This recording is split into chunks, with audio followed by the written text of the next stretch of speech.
Thomas Villemontex, je suis maître de conférence en psychologie clinique à l'université Paris 8. Je mène des recherches dans le champ de la psychologie, notamment de la psychologie clinique, et je m'intéresse principalement à la prévention dans le champ de la santé mentale chez l'enfant et l'adolescent,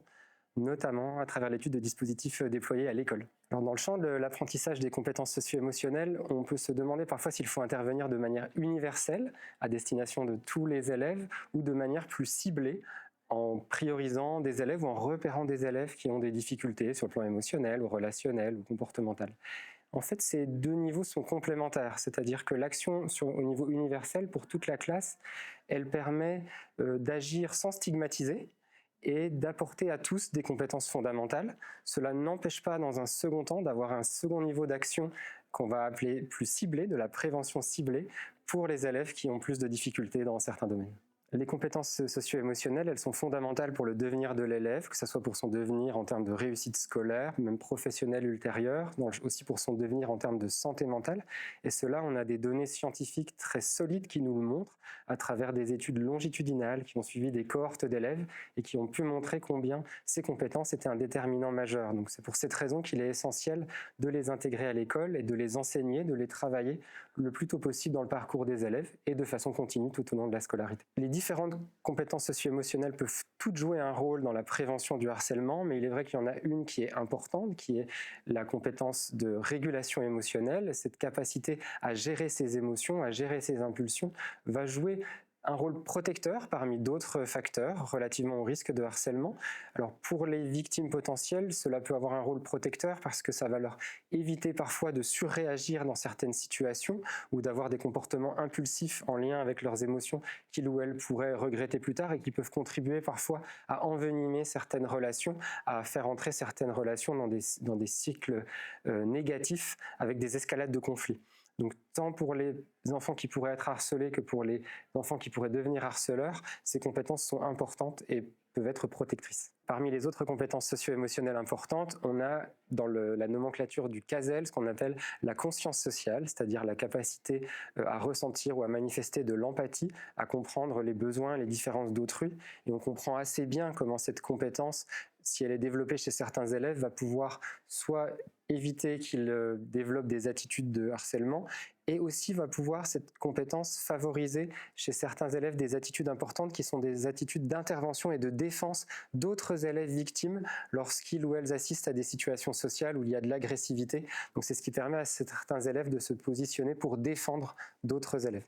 Concernant les compétences socio-émotionnelles, ce qu'on pense, c'est que plus tôt on débute ce travail au cours du développement de l'enfant et plus il est cohérent d'année en année, et mieux on préviendra le risque de survenue du harcèlement à des âges plus avancés. Donc en réalité, dans un programme comme le programme danois Free for Mowbray, on va travailler dès la crèche les compétences socio-émotionnelles et surtout les dynamiques relationnelles entre les enfants, de manière à établir des dynamiques relationnelles qui s'appuient sur des normes sociales positives. Donc ce travail, il est fondamental et il faut le débuter le plus tôt possible, si on le peut, dans la scolarité et le poursuivre jusqu'à la fin de la scolarité. Alors, je pense qu'il est important dans l'approche de la prévention du harcèlement, dans un plan d'action national, c'est d'avoir une approche cohérente d'année en année, c'est-à-dire que le type de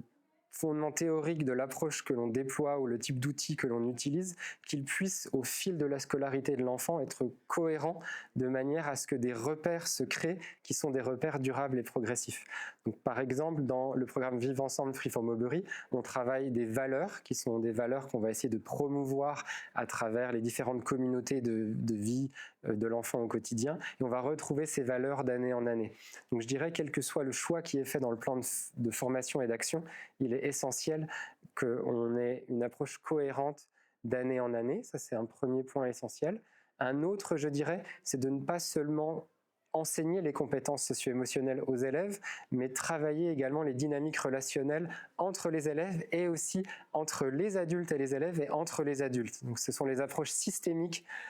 autour des compétences socio-émotionnelles qui ont le plus de chances d'avoir un impact durable. Pour un directeur d'établissement qui veut initier une action de prévention contre le harcèlement, je pense que le premier acte à mettre en place, la première action à entreprendre, c'est de se réunir l'équipe éducative pour essayer d'objectiver, de réfléchir aux situations problèmes qui existent aujourd'hui dans l'école, c'est-à-dire dans quel contexte on pense aujourd'hui qu'il peut y avoir des situations de brimade, de moquerie, d'agressivité entre les élèves qui peuvent être le lit de situations de harcèlement ultérieures. Et peut-être parfois cela passe par une conscientisation des espaces qui sont sous le regard de l'adulte et des espaces qui ne sont pas encore sous le regard de l'adulte. Et il y a souvent des interstices, des endroits dans l'école, parfois c'est des temps de récréation qui ne sont pas réellement monitorés, pas réellement surveillés par les adultes. Or, il est important pour la prévention du harcèlement, c'est peut-être un acte fondateur, que les adultes soient engagés dans tous les espaces et soient vigilants, dans un sens positif, attentifs aux dynamiques relationnelles entre les élèves, ce qui peut leur permettre ensuite de repérer collectivement des élèves qui sont plus souvent pris à partie, des situations qui peuvent commencer à être problématiques, et ça va permettre d'agir tôt et de déployer de la prévention avant que les situations de harcèlement s'installent. Travailler les compétences socio-émotionnelles à l'école, ça va permettre d'augmenter les chances que lorsqu'il y a une situation de harcèlement ou de début de harcèlement ou d'une situation anormale sur le plan de l'agressivité, que des élèves se positionnent, des élèves témoins se positionnent aux côtés de l'élève victime. Donc il y a un fort enjeu de dynamique relationnelle dans les situations de harcèlement où lorsque le harcèlement débute, chaque élève peut faire le choix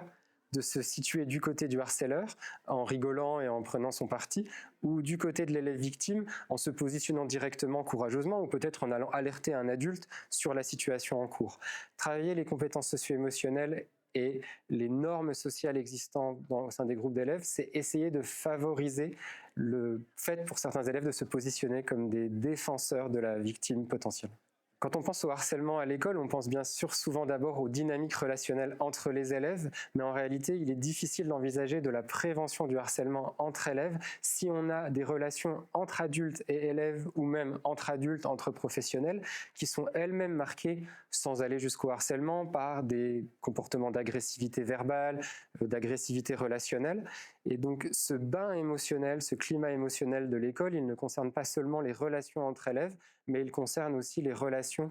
entre les éducateurs et les élèves et entre les éducateurs entre eux. Donc il y a vraiment une approche systémique à avoir par rapport à ce climat relationnel.